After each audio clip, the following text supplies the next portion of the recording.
Welcome back, guys. This is the Renaissance. I'm back with the boys, and we got another Alex in the building. What's Special your name? Special guest, Alex Rincon. Alex Rincon. I mean, I just had to search up your name, bro. You didn't even notice that you were up there, like straight up. Yeah. Like I mean, I knew I have a lot, like some multiple videos of I guess highlights and interviews, but I didn't know my last fight was up there. I mean, I figured they're gonna put it up. I didn't think they're gonna put the full fight. 32K too. Just a little 2 weeks ago. You got people watching you already, bro. Yeah. What's it called? But This is here's your the- ninth fight, right? That was my ninth fight. Yeah. Ninth professional Congrats, fight. man. To be on Earth at what I believe is like the Renaissance, the ability to sort of create our own destiny. The Renaissance Podcast. Thank you, bro. I appreciate that. I actually saw this one already today. I was like, let me watch the fight because I watched some of it, like the highlights, but then they put the full fight. It's just a pretty good fight, man. Thank you. It's a pretty good fight. And then we got this right here. Would you say that you're more interested into this right here? Low key, yeah. I feel like I feel like you knew that was up there for sure. Oh, I know, because I put that up myself, just Right. with the music videos. But I feel I didn't think that was gonna be the third one up there. I thought I was gonna have a little more boxing videos before I had that. But Hey, That's crazy. funny, though. That people are gonna search up your boxing and they're like, oh shit, wait, hold up. He's He, like, he does it all. Yeah. bro. does it all, bro. straight up. What do you like? If you had like fame, like well, you're already up there, bro, going up there. But like, if you had like rise to fame like fast, what would you rather be, like in music or boxing? it's tough to say because I just had my first show and like that was fun. That was a lot of fun. I said like you performed. Yeah, I show. performed at Okay. Trees and Yeah, Deep we was talking Ellum, about this before you got here. August 22nd, and it was a lot of fun, man. I enjoyed it, and I was kind of gonna try to like take a little step back because I say like the hobby is expensive with music. Oh, and, yeah. you know, it's Studio just and all insane. The that. music videos, all that. So I was like, man, let me take some time. But then after the show, I was like, man, I'm gonna keep doing this. And I have a lot of music like stocked up, like in the vault. I'm gonna end up I'm releasing something this Friday. It's like it's a Tory Lanez original song, Money Over Nice. Fallouts. It's just a remix, and then that's only on YouTube and SoundCloud. And then next Friday, I drop a song called Candy with my boy BSD Lucci. That's more of like a upbeat party song. That song goes hard for sure. They're both gonna be hard, but You think it's gonna blow up? that Okay. Candy is definitely gonna be like a party club song for sure. snap. For sure. Like kind of gives you like Tyga, Miami vibes, stuff like that. sure. But to answer your question, to be honest, boxing is just because of how much time we've worked for it, all sacrifice, and like there's no better feeling than being in there and just kind of learning about yourself. Like you can be on stage and have fun, but when you're in the ring and you know you face adversity, whether it's in training camp, all kinds of things that are thrown at you, you know, mentally, emotionally, spiritually, like you learn about yourself, and so you build as not just a fighter but as a man. You know what I'm saying? Straight up. Yeah, and I mean, you learn about yourself a lot, and then obviously the people around you. You know, like you see the tension you get after a fight. You get this wave of like everyone's riding the wave after a fight, but like about 2.5 weeks afterwards, like those people that are hitting you up and calling you bro this, bro that, like you aren't messaging them on a daily basis anymore. Yeah. And like, it's no shade at anybody. It's just how it goes. You know what I'm saying? Do you do music during training camp? No, not when I'm in training camp. I just completely pushed it aside, which I didn't get to promote the performance like I wanted to because people were asking me about it. Even like the Golden Boy interviewer, a guy named Beto was kind of, you know, kept saying, hey, promote it. But like, that's the last thing I'm thinking about. Like, you know, You're focused on. yeah. And I don't want my manager, anyone on my team thinking like, oh, you Tunnel know, vision. because, you know, something happened or whatever. Like, oh, he wasn't focused. And I'm like, nah, man. Like I told him like when I got interviewed, I said, hey, yeah, I have a show, but first off, I got to handle it. I'm going to put this guy out first and then I'm going to go do my show. Yeah. You know what I'm saying? Like, I'm not even worried about that. Wow. That's a good mindset to have. Like you got to be focused on your task at hand instead of just thinking about what's in the future like that. So Yeah. that's good. But honestly, I've always thought about this, like with fighters, like it's good, like that you have like music wise, like it's your other hobby. Because sometimes I feel like some fighters, like the way they come up, but the way they come down is like that lifestyle they have outside the boxing. Yeah, Like, I mean, I feel like music, you put your effort in that. yeah, I mean, I put a lot of my, and it's not like, yeah, don't get me wrong, I don't have like the cleanest songs, you know what I'm saying? But like these guys literally try to mimic and live other people's lifestyle, or some of them get caught up in it, like they're like, I want to party and drink all the time, and this and that. Like, no, I go out and have fun. I kick with my friends, like, you know what I'm saying? Like, I've been in relationships, et cetera, but like, I don't let that be, like, I portray music. Sometimes some of these people think that every song is about, I can't stand when people are like, who's this song about? Is this song? I'm like, look, man, sometimes you got to put Ex yourself. hitting you up, bro. Yeah, like, dog, like, you got to put yourself in a, like, you know, sometimes use your own imagination. Like, like I said, The Weeknd is my favorite artist. And one song called Vegas and All Night. I literally put myself in there like, hey, when you picture Vegas, think about Sin City. Like, what is a wild night in Vegas? Yeah. So that's kind of what I wrote about. Doesn't mean I was in Vegas doing all this and that. Or all night. I talked about like a pastor's daughter pretty much being on the street and just going wild with the dude and this and that. I use my imagination. I just put, from hearing other songs, watching movies, this and that. And so people are like, oh my God, you talked about you were with the pastor's daughter running away, doing drugs. Like, you got to tell a story, and I feel like a real artist can do that. I'm not saying like I'm like the pastor, blah, blah, blah, but it takes a lot of creativity and, using your imagination to be able to do that and make a good song. No, for sure. I feel like some artists, like they do personal songs as well, but also it makes them, the more music they produce is like, Some don't make a lot of music, or they take a long time to produce more music just because they only can do personal stuff and they don't have that creativity to tell a story from another person's perspective. So that's what's up. Like that's pretty badass. I mean, you're more an interview artist, so you would know more, bro. So for sure. Like you said, tapping into the creative side is a big key right there. For sure. It unlimits you instead of just I have to wild out so that I can put it in a song, or I have to do drugs to put it in a song. So, unlocking the creative side is a great perspective of saying that. For sure. Does your mom know that you sing about these things? I mean, I don't play every song in front of her. And luckily, my mom speaks English, but I'm sure she doesn't understand all the slang. So, like, there are some songs I'm going to skip that one, or something like that. But she like, loves my music. Like, if there's certain songs that I'll play in front of her, like, she'll love it. She wanted to go to the performance. I'm like, Mom, I think it's best for you to stay home because just because there's smoking going on sometimes, and luckily they did a great job of like there was no smoking allowed. Like, so I was like, that's perfect. And I wish she would have came because she loves my music, especially my first song called Quality. Like, she loves that song. But my mom's my biggest supporter, whether it's in boxing or just in life in general. Like, me and my mom are very, very close. So when would you say that you really, really said, you know what, I want to do boxing, or I really want to do rap music? And obviously both are taking off, and there's going to be a point where like both of them are very successful. But when did that really say like, you know what, this needs to happen? My grandfather, like, make the long story short, my grandfather was professional in Mexico, and my dad started doing it, and he was just in the amateurs for a little bit, and then like he started to focus on my brother George. My brother's 3.5 years older than me. He fought that night too, and he won. He's 12-0 with 7 knockouts. And damn, my both brother, of y'all. Yeah. What weight does he fight in? 140. 140. Yeah, Okay, 140. He fights at 140. So he fought. It was a fight after me, and then he fought. Yeah. So, my brother, he focused on my brother, and I hated boxing when I first started. Like, I absolutely hated it. I tried out for every sport in school just to make sure I didn't go to the gym. Dang. But I was a hooper and like my whole life. Like, I'd rather play basketball. That was my goal, was to go to the NBA. So I played. I got to be in like an all-star game my senior year. I was like MVP, got like I think first or second team all district. So I was leading scorer of the district, and I was doing really good. And I was like, man, I want to do this. But then senior year, I won a national tournament, had me ranked number 1 in the nation in my weight class. I was on Team USA, got to fight in Ukraine, got a silver medal internationally. So that I was like, but what was crazy is like it took all of that for me to like rank number 1, got silver medal internationally, and I'm like, oh, I think I can do something with this. Yeah, like, and I was versus so being trying like, to avoid it. And versus being top 20 in like North Texas and basketball. Like, I'm like, so did you win a medal? You know what I'm saying? Yeah, and I got silver. Like, the Klitschko brothers had a tournament in Ukraine, and so we went out there, and I got a silver medal. And then I ended up signing with Golden Boy in 2017. No, I signed the contract 2016, and then I fought my first fight 2017. Professional? In New York, in Verona, New York. And from there, like, it really just took off. And, thank God, that everything's going as well as it is. And, sky's the limit, really. And I just thank my whole team and my family for being supportive, and obviously my close friends. And then it goes to the music with, I've always been a big fan of music. Grew up listening to classic rock. Kiss was our favorite band growing up. We listened to only rock. My dad did not let us listen to rap Weird music. ass motherfucker. Damn, we don't have a Kiss album actually. Nah. That's the one we're missing. Hey, you Mexican too, bro. Yeah, because the Mexicans, like, back, they loved rock at that, because our parents grew up in that era of like rock, like Metallica, Kiss, Def Leppard, all that stuff, right? So that was our favorite like band growing up. So I've always loved music. COVID hit. I was bored out of my mind. All I did was play Call of Duty and like work out.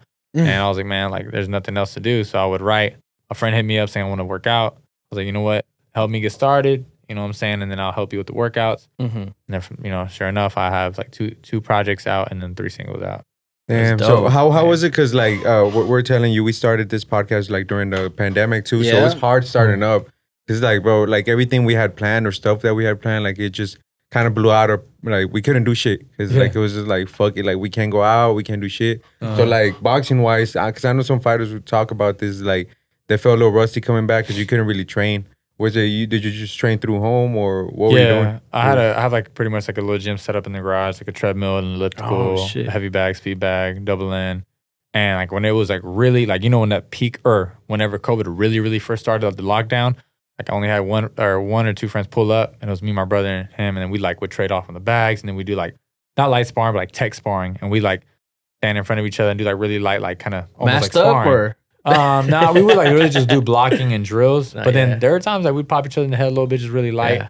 And then, you know, we'd run around the block where I'm at, just do sprints. You know, I bought like everything was just at home. Oh shit. And then like, you know, when we did run train at our gym, when everything started to open, like we had to train with the mask, and like I sweat an insane amount. They call me Aquaman because of how much I sweat.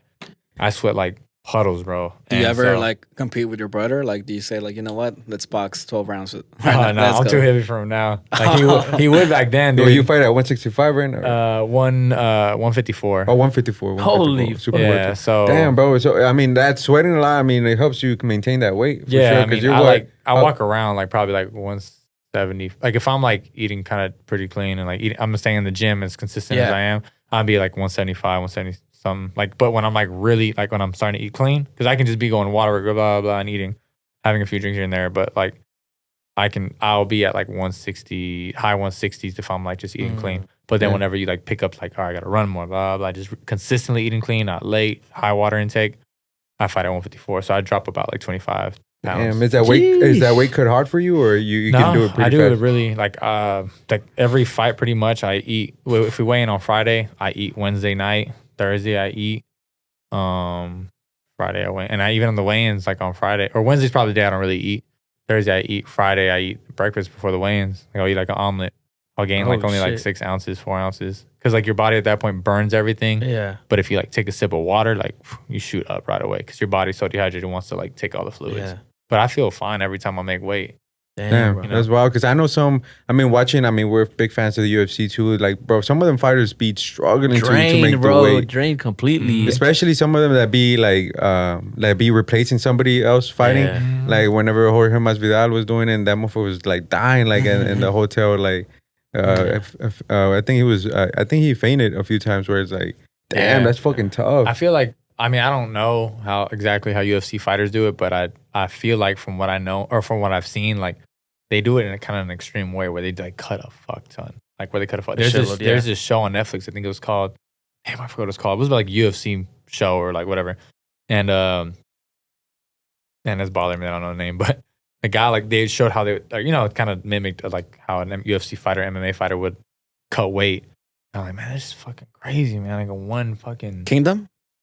Yeah, I think so. Kingdom. I think it used to be harder for girls too, because I know there was only like three weight classes for girls. So like either they fucking made the weight or they couldn't fight, bro. I was like, god damn, that shit's bad. They be making these girls strip too. Like they really don't care, bro. Like they be obviously covering them up, though. But like, damn, you gotta make the weight. You gotta make the weight. That's a good show though. Kingdom. I recommend it, dude. It's pretty insane. What is it about, man? It's just about like this family that like they're in the UFC, and like the dad, you know, he was like a legend. He got the son, like Nick Jonas is in it.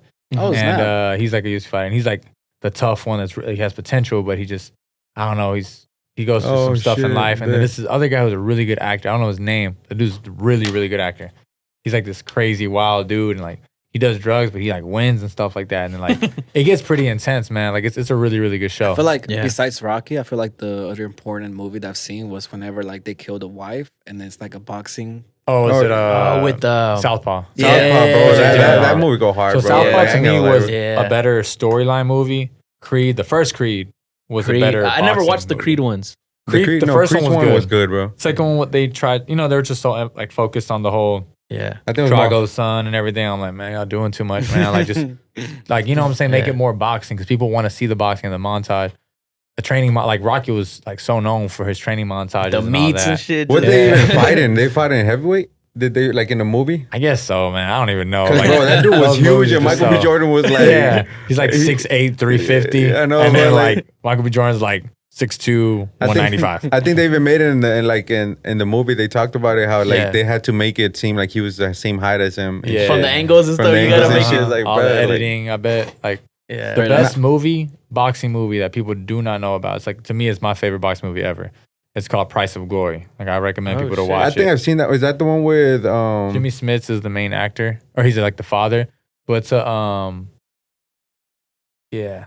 So that was in 2000 when it released. Well, actually, I've seen this movie. My dad I used have to yet watch to all see these it. old movies, bro. So I've seen this one for sure. Yeah, it is a good movie, It's bro. a great movie. It gives you the Price of Glory. perfect scenario of what really goes on in the boxing world. And I think that's why, even me being young, whenever I was first getting signed, I was getting reached out by promoters and managers, and I could tell like which ones were fake and phonies and shady. Like I could tell which ones were snakes, and like doesn't mean that every single one that spoke to me was one, Yeah. but like I definitely noticed people's body That language. happens and- a lot. Oh yeah, like that's what's sad is like that's what boxing is known for. You think about like Don King and Yeah. you know how he like screwed Taking- over Mike Tyson, but it gives you the perfect story about it being a father who, he boxed back in the day, but like he wants it more for his kids and that more for himself than his kids. And each kid is different. Like one is like power, but he's good. He's got potential. And then the middle one is like trouble, but he's good. And then the other guy is like really good, but they always emphasize, girls that distract you and blah, blah. But it shows it shows them growing up and the amateurs, and they grow up and then they go into the pros and being real cognizant and aware of like these people are trying to come at you so they can make money and get money from you rather than you really making the money. Yeah. And as a young kid, like because of this movie, I was hyper aware of those situations. And so Were your parents like that? Like focus boxing? my mom wanted me to like be more focused in school. Oh, okay. And Like every mom is that. yeah, Straight up. but the And dad then was the like, dad is if I knew my grades were bad, I would go to my dad and he'd be watching like a show like Gordo y la Flaca and all that stuff. No. So he's watching it before we go to the gym and I'm like, hey, give me my report card. And he's like, just signs it real quick. Didn't even look at the grades. And then my mom like would find out, and she was like, why are your grades like this? I'm like, hey, dad signed it, don't talk to me, talk to him. Yeah. But yeah, my dad obviously, because he's the one that wanted us in the sport, like he was Yeah. pressed the fact of boxing. Like, I don't care, just box. And that's what I was gonna ask you about. So I come from a family from a family that I have no family. I was born and raised here in the United States with them, but they got deported at 15. So homeboy, I'm making it very successful at 22 or well now 23. But I'm not where I want to be still, which is crazy, right? But point is that I'm bringing this up because you said that your family is big on boxing. Your dad is mainly big on boxing. You said that your dad was even doing boxing in Mexico, right? Oh, my grandfather was Your grandfather, right? Would you say that that's like generational, that it's being passed down? For sure. Not because, I mean, clearly your Yeah, family's successful now, Mm. but because of the previous failures. That's a good question. That's a really good question. I've never been asked that before ever in my life. And I haven't even thought about it. But I guess it could be that, I think it could be that. And like, man, we didn't make as big as I want. It's kind of like the father, like, I want you to be better than me. I want you to be better than me. Yeah. So maybe it's like, hey, I want you to be better than me in the sport. I want you to be better, And I mean, who doesn't want to be a well-known fighter from where you're from or just reach high, Professional. higher, higher venues and higher statures and stuff like that. So I think it comes from a little bit of that for sure. But it's also like just, I thank God, like, it could be the attributes and the genetics that God blesses us with or something like that. But just the IQ and the way my dad and my mom raised us and how we are humble, but also when we're in the ring, like we understand like the stuff that my dad taught us is like, don't get hit if you don't need to get hit, move, be smart, be technical.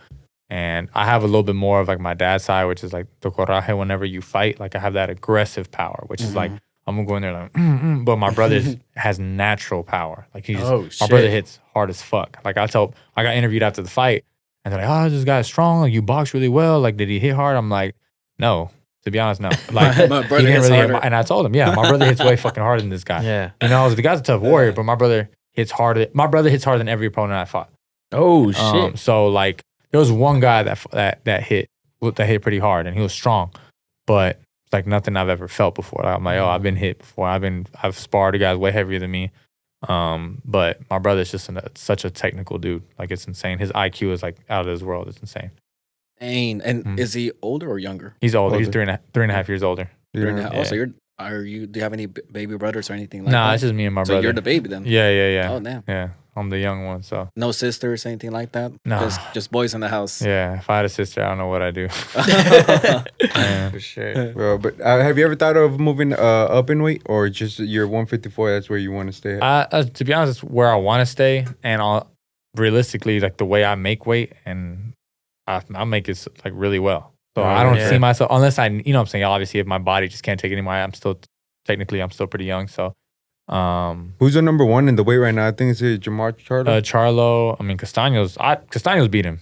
I don't know. I don't care what anyone else says or whatever. Castaños beat him.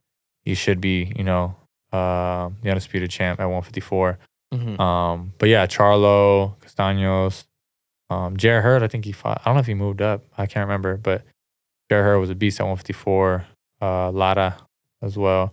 Oh, Lara, yeah. You got a lot of talent at 154. It's just because some of them don't have the title, but they have a lot of talent at 154. Obviously, 147 is where the money's at. For sure. And whoever fights Canelo, obviously, it's like if you take that fight, man, you got it. You got money. Big paycheck right there. Back secured for sure. Man. But I think it's hard. I think once I don't know, it's weird. We don't really know what he's gonna do because do you think he's gonna beat Caleb Plant? Oh yeah. Honestly, the way I've seen him, I'm like, yeah. bro, he's too inexperienced to fight Canelo right now. He hasn't fought those fights that will prepare you for what Canelo brings to the table. And man, just like they say, man, there's levels to this shit. And like, not knocking Caleb Plant. He's obviously a world champion for a reason. Like, but it's Canelo's on this whole nother level, man. Caleb Plant ready to beat Canelo.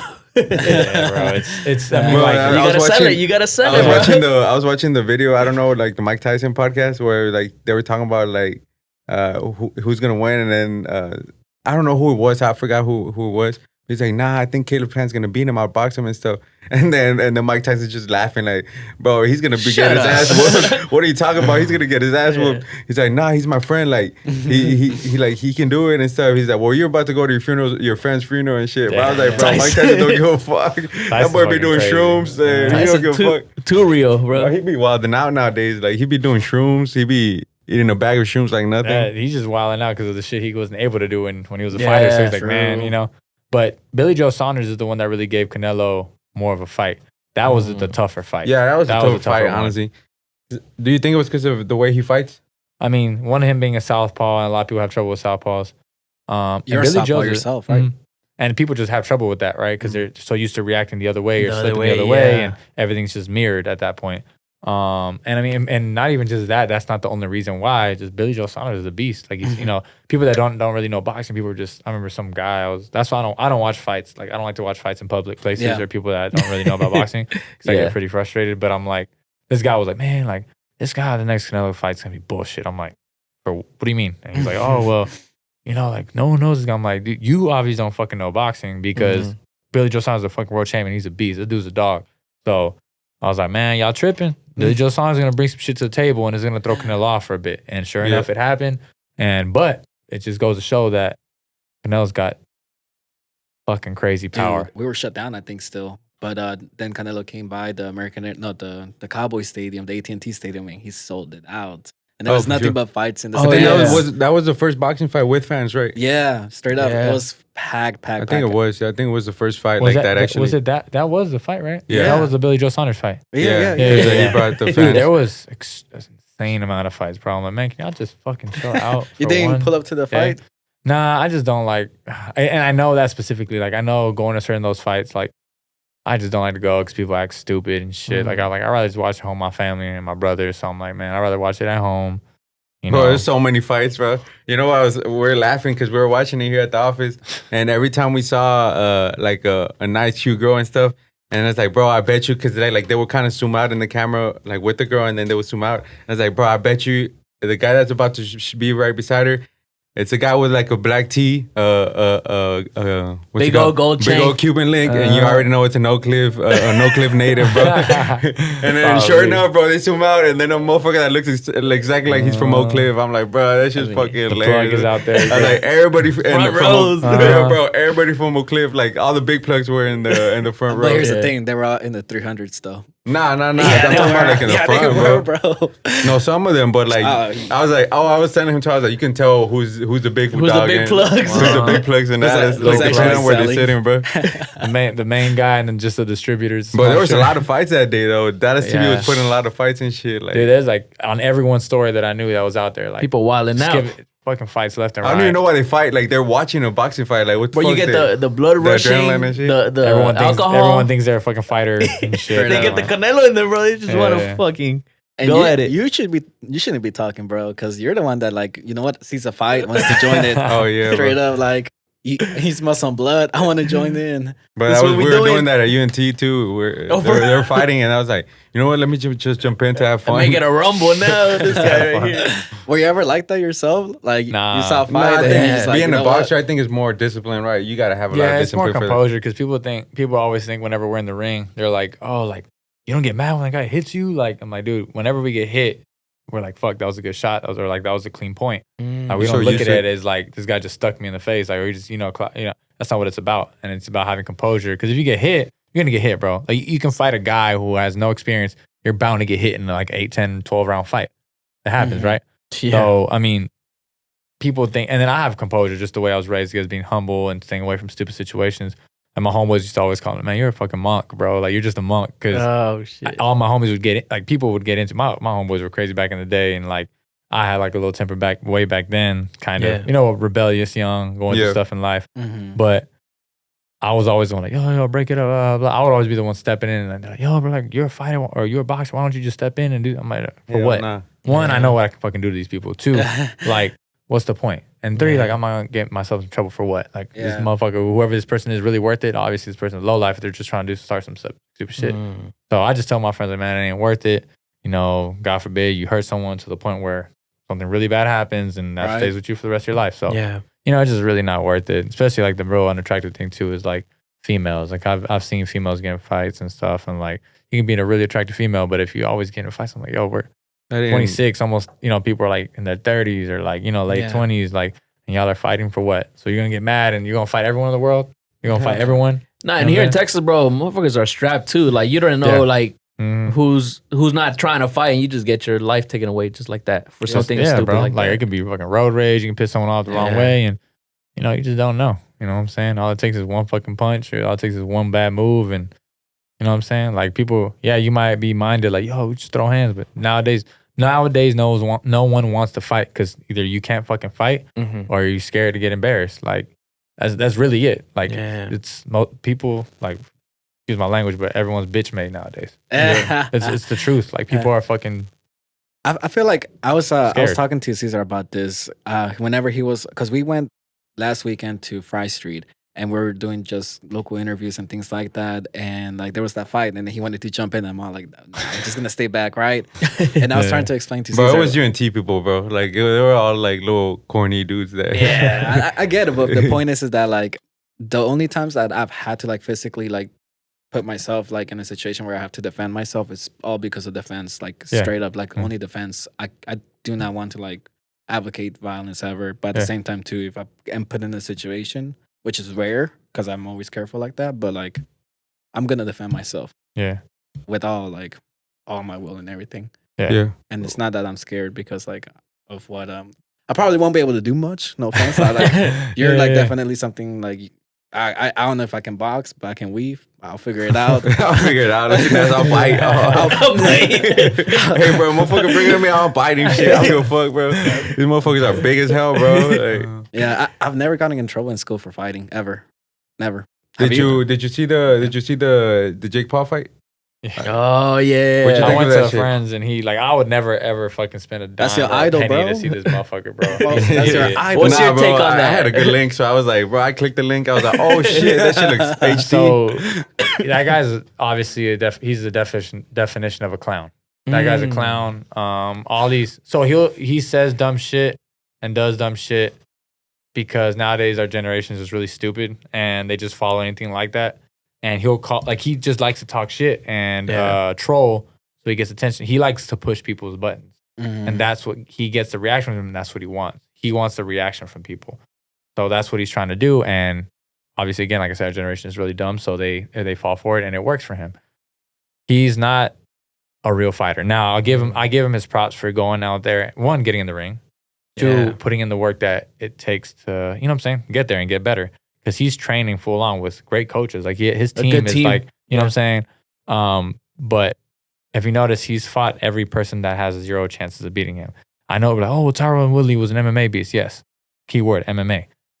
These guys are they've been trained for years to react in certain ways and they're restricted to move in certain ways. Like most MMA fighters don't slip the way boxers move because they're expecting a knee, a kick. They can't move as much and then be as fluid. And they're stiff upper body because most of the time their offense can be a kick, a grapple, or something like that, a takedown. Tyrone's not used to that.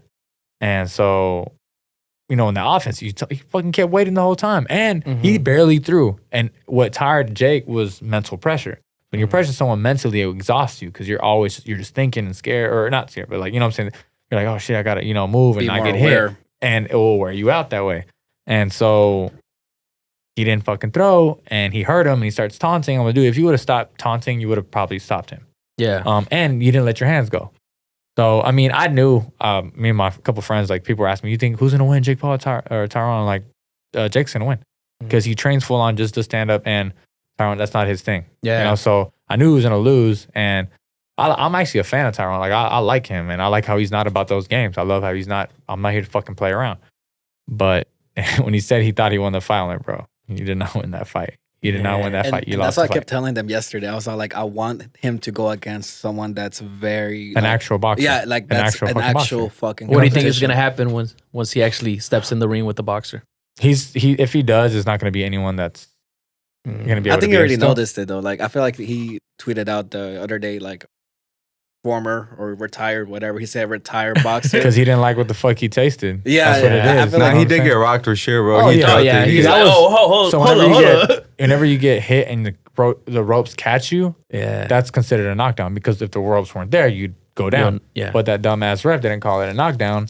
So, you know, and I was like, oh, God, like, you know, that would have been a knockdown. But, you know, of course, I'm sure fucking boxing's full of politics, so I'm sure they were fucking on his side. But damn. I just don't like that guy whatsoever. I'm not a fan of him. I don't like him at all.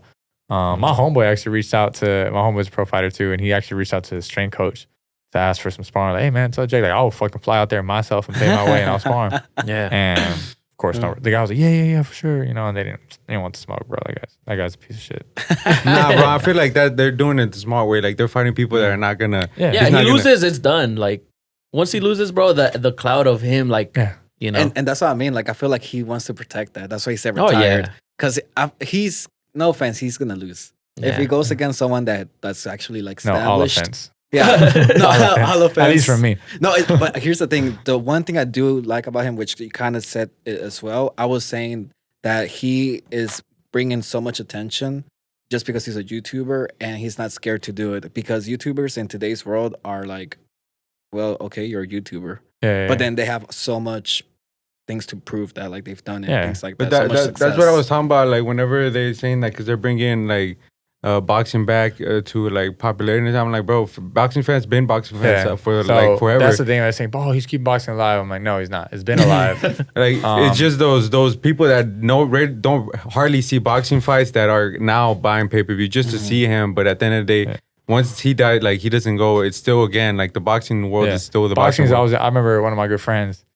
He always talked about the UFC back then. He's like, man, UFC's gonna be better than boxing. One day it's gonna surpass boxing. Boxing's gonna like pretty much die down. Yeah. I started like, bro, I will bet you like every fucking penny I have in my bank account in the next 10 years, I will give you all that money if UFC passes it. Like it's never gonna happen.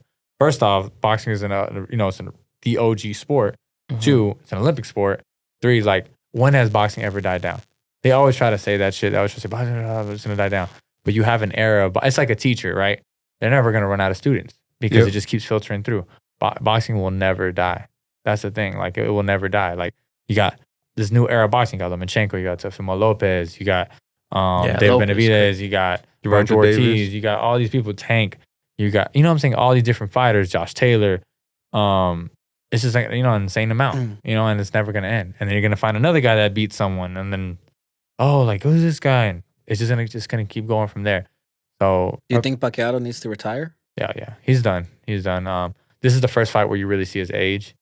I remember I said that shit. I was like, Speed bro, was- like he wasn't like dodging those hits anymore. I was He's like, what never the really had like great head movement. He's never really Yeah, had The great head speed movement. that he had. His speed and his footwork is what helped him. Yeah. And his offense and his footwork was his defense because he threw so much that some people just wouldn't react. And his Yeah. angles, the punches come from different angles. So it was sad to see, man. Like his eyes were like so swelled up that his wife Chinky had to like feed him.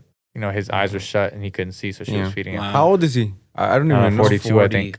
Yeah, 40 or something. 42, something like that. Between 40 He's in and his that's wild. 40s for sure. Nah, 42, for I sure. think. But you talk about the UFC and boxing, like UFC is growing and like it's a popular sport now. But Yeah. I mean, there's fans for both. Like at the end of the day, like people still enjoy boxing and still enjoy UFC. Like Yeah, 42. What There's UFC still- does good is the storylines, building up the storylines, and they have a good like social media. Yeah, they you have know. a big following, and people just like to see knockouts. And Yeah. that's why a lot Yeah, of people 42. like boxing because of it's an art the whole time through. Like people, how many UFC fights have you seen where, and we're starting, boom, knockout, okay, like it's a wrap. Like that happens a lot, and there's nothing wrong with that sometimes. But like when you're like people pay to see us, blah blah knockout, some fight can be super boring. Now, I'm not saying every boxing fight is gonna be exciting, right? But like people rather see people throwing and it being technically boring, than someone on the ground.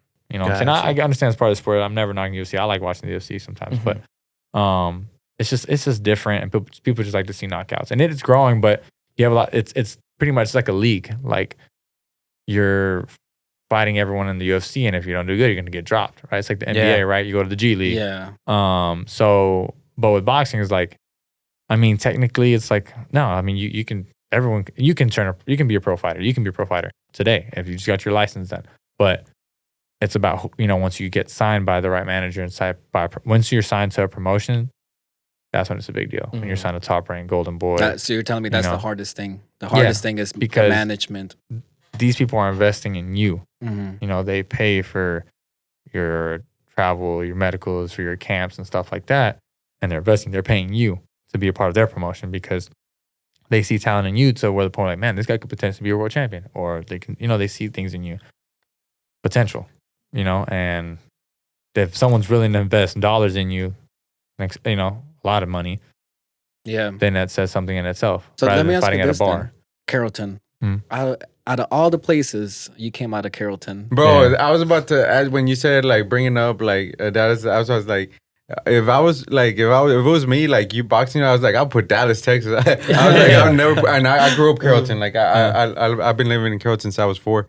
So, Fake. I was like, bro, I would put Dallas like, but like, unplug his mic. Unplug his mic. but I fuck with that. I was like, bro, like, oh shit, he plugging in Carrollton, Texas. Like that's fucking what's up, bro. Yeah, like, bro. I emphasize that a lot. I tell like when they ask me like, where are you from, Dallas? I'm like, no, I'm from Carrollton. And I take that with pride because like people because people want to say Dallas because it's the bigger city and they want to be known. Like, no, fuck that. Like I want to talk about what neighborhood I'm from, what school I went to, what school district. Because there's, again, like you said, like out of all, people can say, oh, out of all places, Carrollton, what the fuck's Carrollton? What people don't know. And that's what, you know what I'm saying? I don't think people understand how small, but how interconnected Carrollton is. Yeah. And it's beautiful.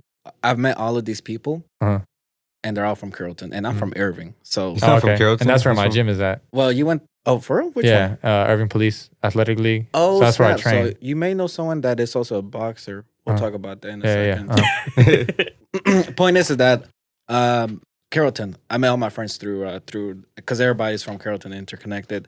For example, my girlfriend, they didn't even know who she was, but I introduced them to my girlfriend, and they knew each other. I'm all like, all right, I give up. Yeah. Carrollton adopted me. Well, what elementary school did you go so to? small. Yeah. Davis Elementary, which is Davis? funny. Like all the schools I went to is on the exact same street. It's Yeah. called Peters Colony. So it's Davis, and then literally like I could walk there in like probably Davis like 5 minutes. Elementary. Then it's Okay, Blaylock, I got you. Blaylock, and then I went to Creekview. Creepy. It's all on the same street. I went to Creepy, Fresno, yeah. the Oh, one on okay. Fresno Roseman. Yeah. Yeah, bro, that's my hood right there. I'm a hood for no.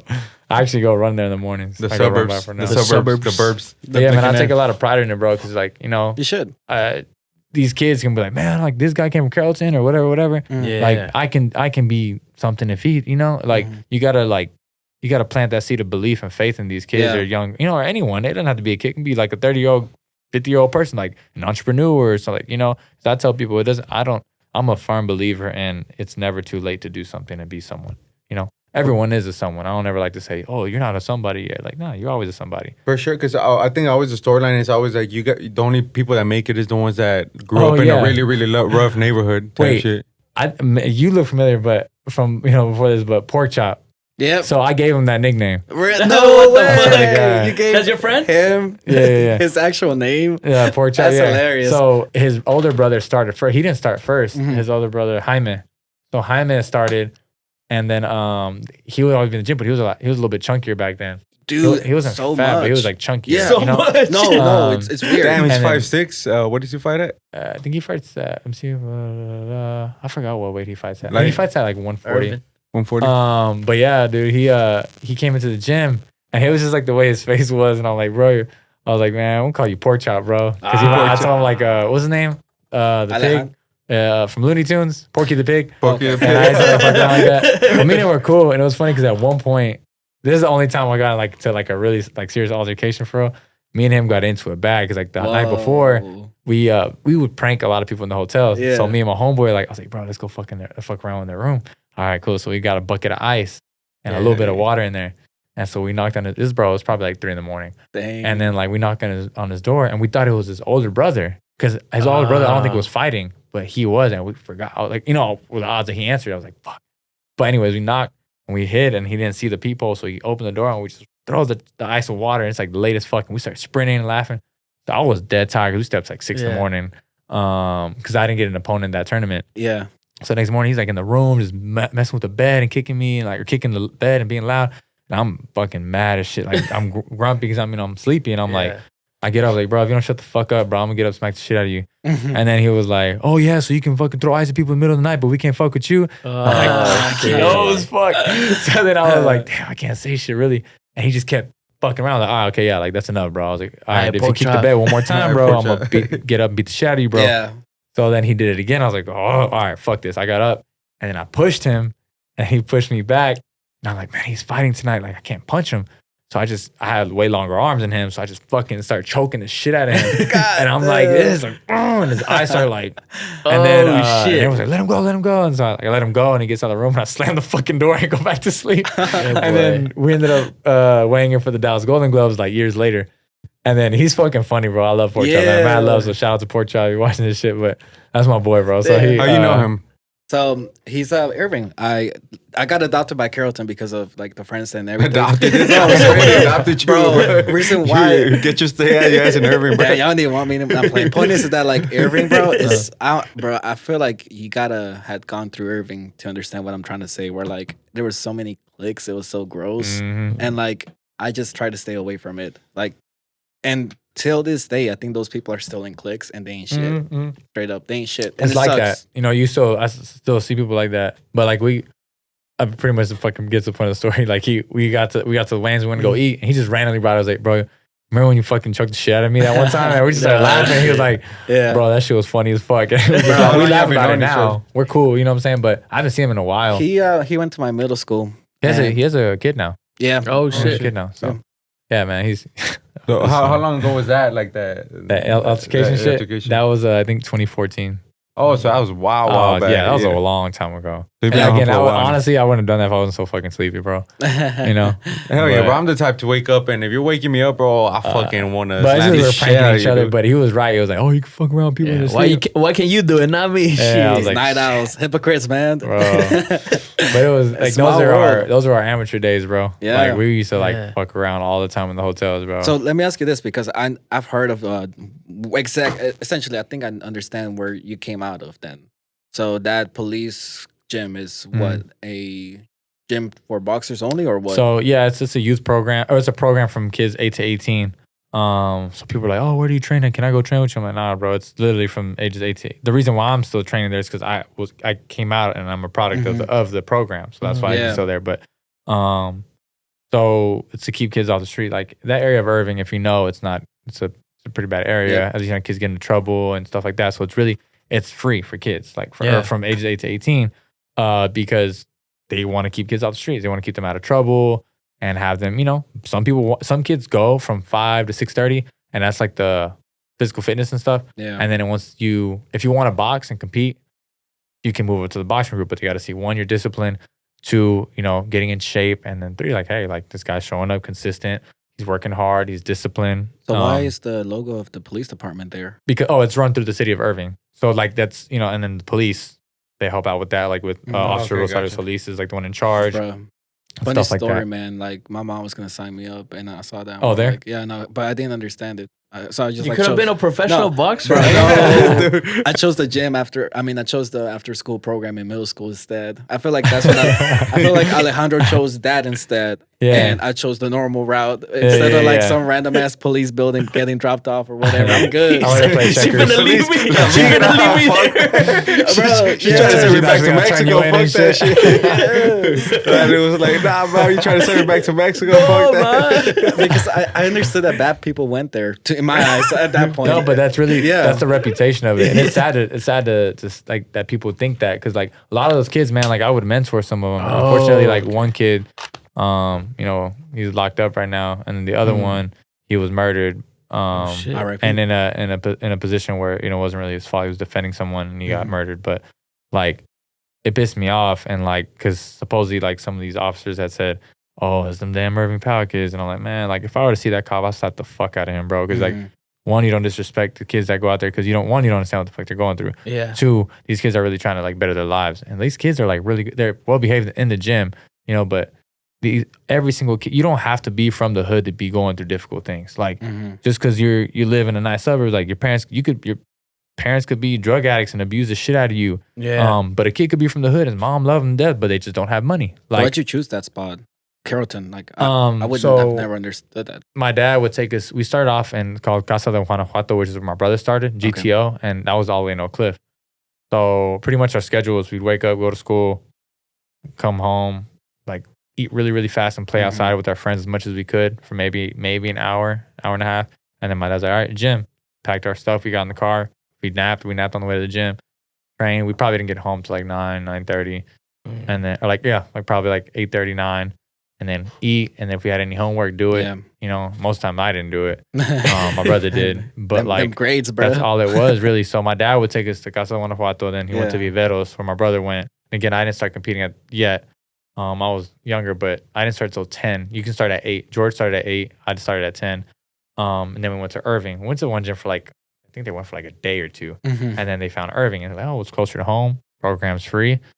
They knew my brother. And so sure enough, and it's crazy how life comes full circle. My brother's first fight was against Irving Powell.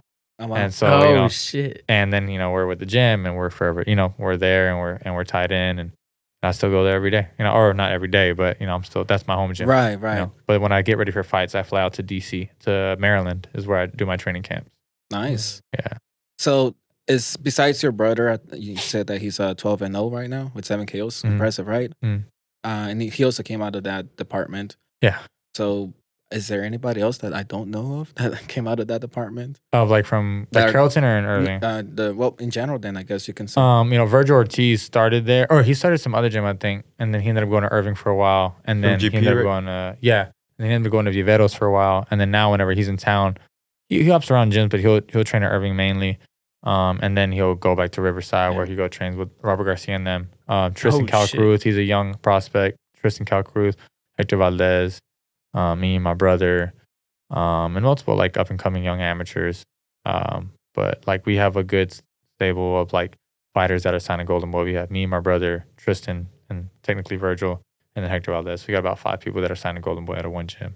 So That's like really that just good. speaks for itself. about That's the pretty program. crazy. But to people think don't know about with that. so many athletes come out of Dallas, bro. Like Dallas, DFW, and then the suburbs, like they come out so many athletes, bro. I feel like it's because there's so much going on that like for that one individual that's super focused and has that hunger in them, they're gonna thrive. Well, when you think about automatically. it, like DFW is already like the top 3 cities in America, or The so. NBA first draft, homeboy from Kay Grapevine. Cunningham? Yeah, my coworker literally is the same age. He knows him, has his phone number and everything. It's Who is crazy, that? man. Kate Cunningham, number 1 draft pick for Oh, NBA. the okay, one okay. with the Detroit. No, Also, Homeboy what's was his one name? of the trainers for RJ Hampton. RJ Hampton, yeah. shit. Homeboy RJ. was training him, and then Oh. RJ ended up going with like Tyler Ruff. And my boy knows again Tyler Ruff, and he works for Julius Randle and stuff like that. Julius Oh, Randle going to Randle. Prestonwood. But yeah, man, like that's the thing too. Like obviously, I don't say every kid like that in Carrollton, but like this generation nowadays is soft. And I hate to say it, right? But it's the truth. But like these kids don't have sometimes that like that grit and that like hunger. Like that's why I think we got that from going to Oak Cliff and going to Irving and going to these tournaments, fighting like, you know what I'm saying? Being in those positions that we have this different type of work ethic and hunger that a kid from Carrollton, Plano, Frisco area don't have, unless you are instilled with, you know, kids that have the money to get like his dope trainer and like all these, you know what I'm saying? Like things like that. So they have the access to that, but we didn't have the access to that. You know what I'm saying? So, I mean, that's what's different. Do you think? I mean, I think I do also with the fact that like fucking everybody's like on a laptop or a tablet nowadays. Like have like fucking video games. Like even video games, we used to play that shit, but at the end of the day, we used to go out. It's not like this. You know what I'm saying? We would ride bikes and shit, and we'd fucking climb trees and do dumb shit, egg houses, whatever. You know what I'm saying? I don't even think that nowadays that doesn't happen anymore, bro. Oh fuck no. Like especially in the suburbs, like they do all that shit. Like it's just on the tablet. My little brother too. Like I told him he's still young, so I'm like, bro, like he already started training karate and like he wants to get into jiu-jitsu, but I see that in him. And then like I feel like a lot of kids are like that, but then their parents are like, nah, I'd rather keep you with the tablet or inside. Yeah, just as long as they don't have to worry about them, and instead of taking them to the gym and shit, like I guess it's also like this world has gotten crazier and crazier. That I understand a parent's standpoint on like well, I'd rather you be inside where I can see you, because nowadays like this shit's so fucking crazy, man. It's nuts nowadays, bro. If you think kids ain't shit, wait until the kids that are going through COVID right now. Once they grow up, bro, like they had no social that's social, like these kids have like no social skills. It's bad. You know what I'm saying? Like you gotta like I don't know. You gotta find a way to make these kids social. Some way, some form of doing it. You know what I'm saying? Unless they got like 5 brothers, they'll be fine. But if it's that single child, but that's what's hard now. Like you know, like I just see it a lot in kids nowadays. Like unless they're like raised like very well on like you know knowing, being educated and having manners and stuff like that, right? But like some of these kids don't know what the fuck. I'm like, oh my god, that's like I'm worried for some of these. Yeah, kids, I think single kids or like people that grow up like now with siblings. That's the main problem. You know, they have like social anxiety or just you know have bad social skills. Yeah, because my little brother, I try to do that shit all the time. Is like I try to talk to him like a grown up, you know, like making conversation with him, so that way whenever he talks to somebody, he's not like timid or anything. Like he knows what he's talking about, bro. And I've noticed that when he talks to other people, like your brother's smart. Yeah, no, but I honestly do that only because like I'm like I don't want that shit to happen to you, bro. Like I don't want him to be antisocial. But I was just about to say that, like the way you said you know his brother's smart, like someone like, hey, señor tiene los pilas puestas, like you know you're like this kid looks smart. This kid's talking like he's an adult, and that's good to see. Sometimes he's a little too cocky, bro. But, like, I'm like, bro, I'm gonna whoop your ass, bro. Like you're still little, like chill out. But it's refreshing to see like someone at that age, so young. You know what I'm saying? That's alert and aware of a lot of things that other kids that are just.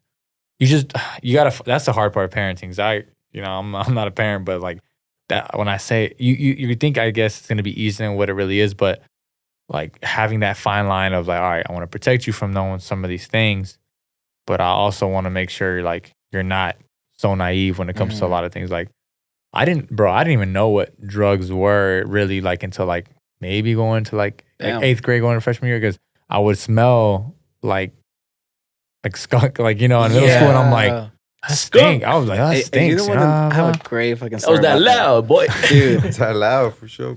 My mom, well, she's Hispanic, so like I don't know if I could say it the right way, but straight up, she was just racist, like towards black people. Hey man, like, a lot of Hispanics are like that, bro. Yeah, and like I remember growing up, and traditional ones at least. You know I remember growing up with my parents whenever I was a little bit younger, before 15, whatever. Point is that she would always be like, huele como negro. I'm like, God damn, bro. and make sure you edit that out. No, for real. No, like, no offense to my mom. I already told her, like, straight up this. And, like, she would be like, don't worry about it. Like, straight up, like, just don't worry about it. But then I realized when I was growing up that like she meant like it smells like weed. Yeah, it smells like weed. Bro, my mom. I never heard that. That's a terrible example. Nah, bro. my mom. Comparison. Nah, I don't think my mom, but one of my family members will say that all the time, and it was just because it was weed. I was like, bro, like, but I mean, it happened to be that our neighbors, like her neighbors upstairs, they were African American, like they were plugs, like we knew they were plugs, but like they would always say that. I was like, bro, like. Yeah, but I think it varies where you grow up too, because apartment life is different from house life too. Apartment life, bro, you see a shitload of stuff. I was born and raised in same, apartments. bro. I was we like, were bro, raised in those apartments until I was probably like 4. And then I live actually right behind Turner. You know, there's like these little apartments by Turner, and then right in front of Central. Yeah. That's where I grew up, and then I ended up moving. They still got those hoes. Yeah, bro. I've always wanted to, like, I don't know if I've ever thought this, but like, I've always wanted to go back and like knock on that apartment door, but like, can you give me like allow me to get a tour of this place real quick, just to like go down memory lane, it's crazy, bro. dude. I pass by my apartment, my hood every single day, like straight up on my way to work. It's weird. It's really weird. They tore the ones I grew up on, bro. I moved a lot around a lot, but I always stayed in Carrollton. But it was always like a moving. Do you have a story that you finally like? There was a moment in your life that you realized that like, yo, I'm not normal, I'm special. One, it really stood out whenever my dad would make. There was these things called fun runs, and in elementary school, and it was literally like a 1 mile run. And I was like first grade, like beating fifth graders doing the mile run. Like I was burning these motherfuckers, bro. But it was like I was like the fastest kid, and I'm like, but I knew like I was like, man, I'm in better shape than these kids and faster.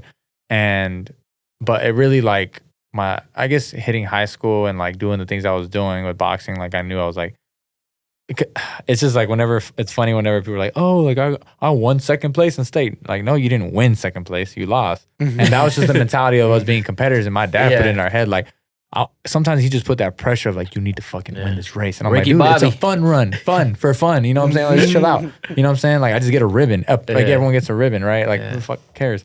But it was just that, like, he instilled that in our mind of like, don't you, like, you always want to it's a winner mentality. And like, I mean, I hate to say it, bro, but like, I'm almost a fucking sore loser because I hate to fucking lose. I do not like to lose, that's that Ricky bro, Bobby. You not first, always you last. want to, like, you put in so much work and time into this shit that you're like, man, all that suffering and I didn't fucking get, I didn't get first place or blah, blah. Yeah. So I knew it because these kids were like, certain kids in like wrestling or whatever the sport is, like, they don't make it past state. And like, to us, like, if you lose state, like, the joke, you know? So like, being like top, medaling in nationals is good, but like gold is like, that's what you want. Like, you don't ever settle for less. So that's kind of how I knew, like, obviously my mentality of like approach towards like basketball, anything I did, bro, even if it was just, this is how I knew. When we played 21, like, they're like, oh, let's play 21. This is, bro, I went hard in everything I did. And go, dude, chill the fuck out. We have all this energy. 21, bro. You know, I'm like, bro, I don't fucking lose, you know, like, you know, but that's just, I knew that mentality was special because people didn't have that, you know what I'm saying? Yeah. I mean, man, I feel like sports, it's great because like, that's the one thing that you like, you can say nothing and like, it's win or lose, boy. It's the most shit that you can say straight up. Like, just let all of that shit say everything that needs to be said. But like, then there's those fuckers that like be like, oh, I'm so hard. Look at me. Look at my belt or shit like that. But then like, they ain't shit, bro. Yeah. Like, they ain't shit. There was this like, I guess like those, you know, those reels on Instagram or something like that, or like a TikTok. I don't know what it was.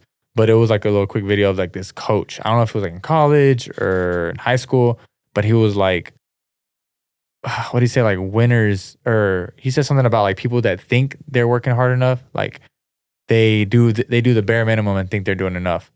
But a real fucking hard worker, a winner, thinks that they like do their absolute most and give it their 100% all and still think they're not doing enough.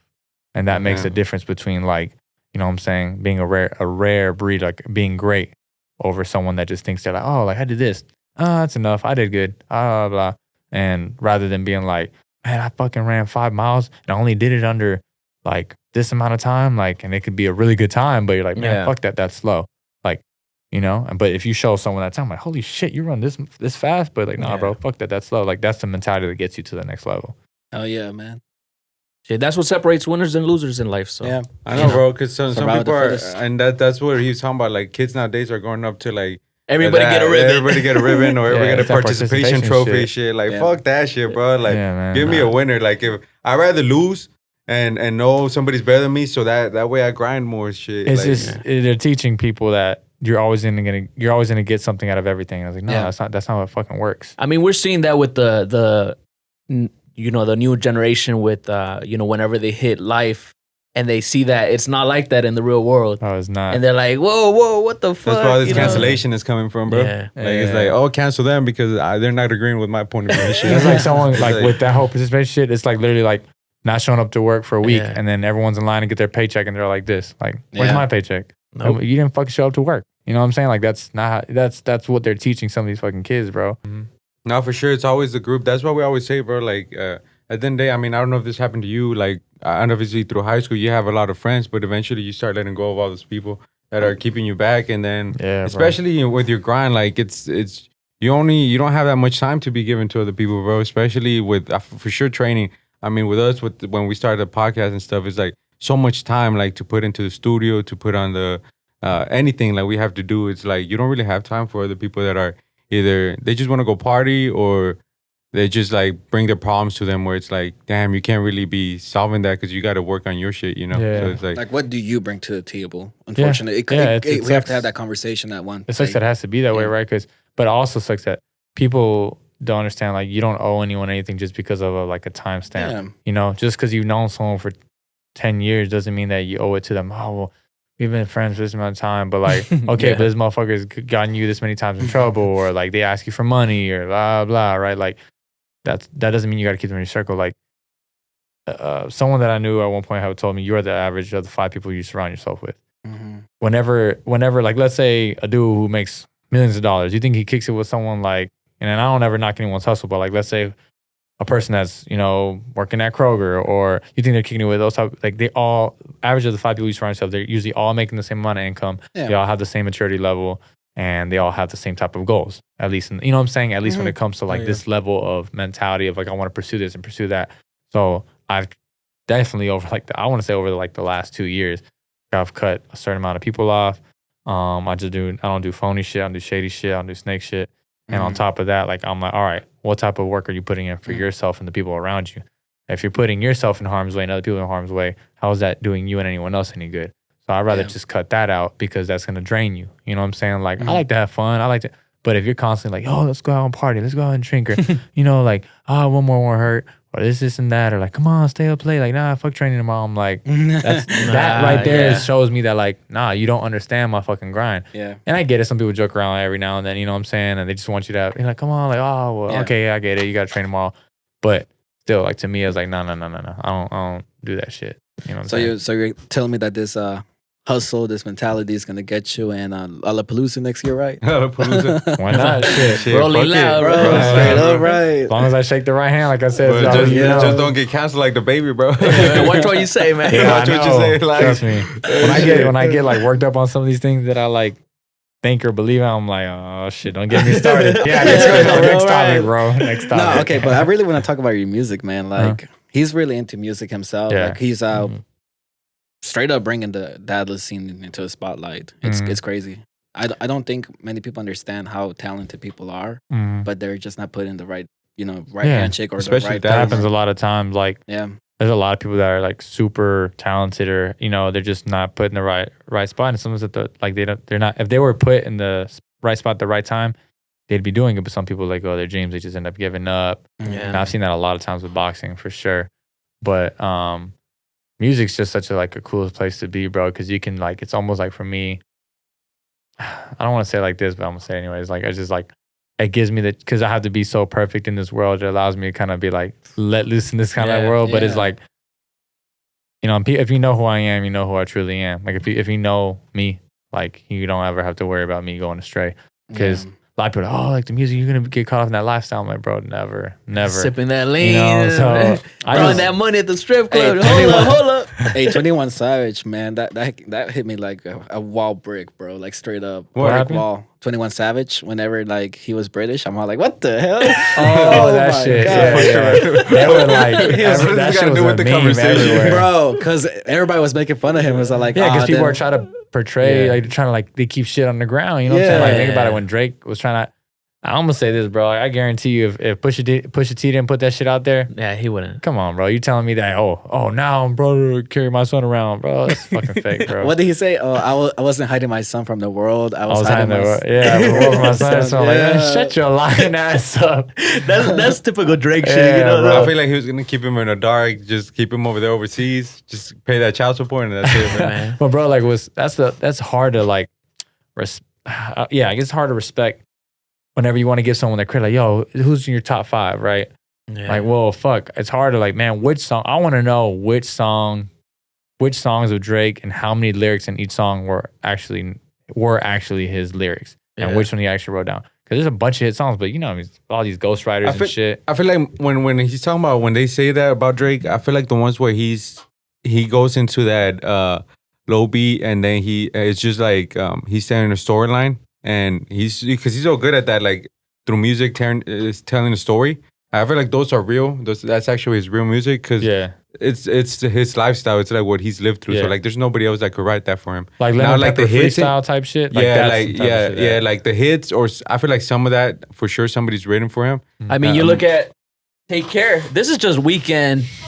But again, he doesn't really talk about any personal shit there. He's more like music. No, but I'm saying you could totally tell the Weeknd freaking. Oh, you know what I'm saying. And you got all can different types of shit in that one for real. Like, it's just hard. I'm like, that's the only part. Like, I don't like. Like, whenever I start making music, I do not like for someone to be like, oh, this line's better. Like, I like to write my own shit. And like, I've had people like, oh, like this hook sounds pretty good. I'm like, bro, I'm gonna stick to what I think sounds good. And if people hate it, people hate it. But like, you know, that's one thing. Like, people aren't gonna like every single song you write, and it's all right. You know what I'm saying? There's nothing wrong with that. Like, you're telling me someone says that they love every single Drake song that's ever been made, every song by Travis Scott, every song by The Weeknd. Like, that doesn't happen. You know what I'm saying? But as long as you love your shit, and you were like, man, I'm proud of this project, or I'm proud of this artwork that I put into this, then you're straight. And that ain't Drake, bro. That ain't Drake. Look at Chance the Rapper, bro. He was great the first 2-3 mixtapes, and then he died down from that. Everybody was trashing him. Like, give that boy acid again. Either make his girl cheat on him, or give him acid again, bro. And I'm a big Chance the Rapper fan, bro. I'm like, bro, these past 2 albums, like, it's just church stuff, you know. And like, at the end of the day, like, I come from a Christian family, so it's like, I don't mind it. But when it comes to rap and stuff, like, I fucked with Chance the Rapper when he was like fucking acid rap, or every type of music that he was going wild. But like, and I feel like that's why Drake is so successful. I keep saying like Drake, because like he's so phony. No offense, but like he knows, like he knows how to fucking. His sole goal is for him to be a rapper and to be the greatest rapper. And I think one of the greatest things Drake does is he falls into trends, bro. Like, he knows when he knows what's popping. He creates the trends. When he did that Tootsie Slide or whatever, that was smart, because he knew people were doing the TikToks, and then people were at home, so he knew like he was gonna make hella money off of that shit. Bro, it could be like the wackest little fucking dance ever, but people are gonna do it because it's when Drake. Block Boy JB, whenever he was doing that song, the little shoot, bro. He hopped on that whole. He even used Bad Bunny too with the what song is it? Mia. I mean, bro, like, he knew that Latin trap was booming. Smart, bro. And I mean, obviously his team. It's not all him too. You know what I'm saying? No, it's his team. But I mean, I wouldn't put label Drake under a rapper. I would just say like, he's a really good artist. He's a very good. He's a very good businessman. I would say businessman. The Weeknd is a really good artist. Where he transitioned, like he got into like this 70s style type of like pop funk thing, and I like it a lot. Did you listen to his last song? The one he just recently released? I don't even fucking know the name of it, because I'm a big The Weeknd fan, but again, and I heard that, I was like, I think he's kind of still. I didn't listen to it yet. You see, I didn't like it. I really, really liked his album whenever it was in SoundCloud. Like, I would straight up, like, I knew him from SoundCloud. That's where I met him. But like, I'm so like, I really like alternative music because it's so not known. So like, whenever The Weeknd blew up, love his music. It's amazing. And time to find a new one. Yeah, time to find the next Weeknd. Salva or whoever it is. Yeah. I mean, his style, like when you hear the OG Weeknd, when you hear some of his music like that, that's the type of shit like I like. Yeah, like, but no disrespect to him. He is a really, really good But I feel like every artist's greatest music is whenever they didn't have anything. Like, it's always like they're hungry for that shit, and they try to. They're really like pouring out their, you know what I'm saying, their feelings, their emotions, and everything they're thinking. And once they get out there, they're so I feel like they're either worried about their image or not letting it really, you know what I'm saying? Because like you make yourself vulnerable. And they overproduce. I feel like sometimes they overproduce the song. Like they try to like perfect it so bad that like they don't let the song be like what it is. Like, I don't think like, The it's Weeknd natural. is that though. I don't see that from. I'm not The Weeknd. I'm just in general artists. Okay. Yeah, for sure. Like some people just try to, you know, they try to perfect too much. It's like, man, sometimes that shit's art. Like you don't even need to be trying to perfect anything. Organic flow, organic music that, you know, put you there. Mm-hmm. Are you ever gonna throw a concert? Cause bro, I'm down. I'll be there. He already performed. I know that's what I'm saying. My boy, he's trying to get me to perform like this in September. He's like, bro, we're gonna try to get you on the show. Yeah. So I'm down to, bro. I had a lot let of us fun. know. You know what I'm for saying, sure. bro? Whenever you perform, let us know, bro. For sure, We'll pull bro. up for sure. Yeah. Hey, we'll vlog it. Yeah. So Yeah. Yeah, I mean, if y'all want to listen to my music, it's just Rincon on Spotify. We're gonna or put Apple everything Music. linked down below on sure. everything on your new music. You have what latest song? Like So it's dropping my or first actually- my first project, my first song ever is called Quality, and then my first project is Quality. That's the project name. Has I think 6 or 7 songs, and then I did one single. It's called Mas que Amigos, and that's like Spanish songs, more like singing it, more like lovey dovey shit. And then I got into my second project was Heartless. And I think that was you could tell the difference of how I grew as an artist and stuff because that whole project has a whole type of vibe. I dropped it on Valentine's Day. Oh, wow. So it was a really risky. good. certified lover boy. Yeah, Certified Lover Boy. So I dropped that whole project. My best song on that album to me, or that EP is Heartless. And then I think people like Vegas and Broke My Heart. So Broke My Heart is probably the most vulnerable I put myself when it comes to like feelings wise about somebody and shit like that. Cause that's I think that's the best type of songs you get when you really make yourself vulnerable. Yeah. So Quality, Heartless, 2 projects, and then I dropped 2 singles, Raza Freestyle Part 2. That's probably my heart is like people love that shit because it's English and Spanish and like hip hop rap. And then Hate to Know, I did it with a featuring artist named Nayeli, and it's called Hate to Know, and it's I get real proud of myself when I get to like a good topic because like there's the topics that everyone can relate to, and it's called Hate to Know, and it's about being in that position of where you're kind of in that like break stage, or you and that other your significant other are kind of in that like. It's like gray. It's not black and white. And so you hate to know what they're doing right now, even though you know the truth. Like, are you out right now? Are you on a date? Are you at home? Are you really saving yourself from me? Like you say, I need time for myself, blah, blah. But like deep down, I know the truth, what's going on. I hate to know. I die to know, but I'd hate to know. So that's what the song is about. Damn, That's ignorance dope. is bliss. And that type of music is, like you said, vulnerable / relatable music. Because not all of us are driving Lambos out here and saying this and that, bros. But most of us have gone through a heartbreak and And stuff like that, that's so. the biggest thing that I feel like that's why people fuck with Drake shit or the Yeah. Weeknd shit. Like that song by Young Blue, what's his name? Mine with Still. Drake, You Are Mine Still. That song goes fucking hard because everyone has been in that situation. Bro, that like that you give that The type of music hug. video was fire too. That line of the hug, I'm like, damn, bro. Hey, one of my boys, he walked cuts out my the hair car, and but- shit, and he was like telling me about it. And it's funny because he's like, that motherfucker is like, you'll throw down, bro. But like, it goes to show like anyone has suffered heartbreak. And so he was like, yo, bro, this is the song. He was the first one to show it to me. And he's like, listen to Drake's part for real. And I'm like, God damn. And like, I might go through some of my life that this line to me might hit home like heavy. I'm like, that line is the best fucking line in the song. But you might be like, shit, you probably like never fucking been heartbroken. You're like, that line's not all that great. Yeah. You know? But that's what's so dope about music. You can relate and shit like that. You know what I'm saying? Like it brings a lot of people together, or someone can feel your songs, like your lyrics. You know what I'm saying? Like that's what I love about music. You're know what I'm dropping saying? something though, you said, right? So yeah, this Friday, Money Over. Cause I hate when people are like, "You're a rapper," because I hate your first image of a rapper is chains, grills, all this shit. I'm like, man, I hate that. So I just tell people I'm an artist, a music artist. And so it's called Money Over Fallouts is a song by Tory Lanez that he like because he was quiet whenever the whole Megan Thee Stallion shit popped out. But that was Tory his the song. shooter. The baby brought him out, bro. And then he has a song called Shooters too. So he ended up like He's trolling that shit, bro. he was explaining himself on the song and talked about what happened. And I love the beat of that song. So I was like, man, that's how I started music ever. Like when I was back in the day, I would write to instrumentals. I think everyone would, or freestyle to. Like, man, let me do my first, just do it. Man, that shit went off, bro. Like I was in the studio and just killed it. And then I think like the last quarter of the song was freestyled in the booth. Like I did like every 2-3 lines I freestyled off the top of my head. And then so that's this Friday only on YouTube and SoundCloud. And then next Friday is gonna be Candy. And that's like the party song, like a beat. you're pretty much talking the whole time we're talking about like image, like pretty much picturing you in the club. Like we're trying to picture everything. Like you can vividly picture yourself in the club. That's a hard song, like party song for sure. Hopefully you can come back. We're gonna get a new studio. Yeah, that's what I was telling him. Yeah, we're actually Yeah. this is the music studio, but And for sure, I mean, whenever you're down and come live perform with him, we gotta dude, work I'm for with it, sure. bro. Oh, I'm down, bro. And, I'm all about it for sure. After a fight, when's your next fight? What's your next plan for I boxing? don't have a like a fight date right now. I do have a fight lined up for the end of the before the year ends. I have to fight, so I just don't know yet. Shit. So You don't it know all who, goes. you can't talk about who. No, I don't even have like a date yet. So, Okay, and even if I do right now, like I say, if I did right now, I wouldn't be able to talk about it or say. But like, it really goes through the promoters. They talk to my manager.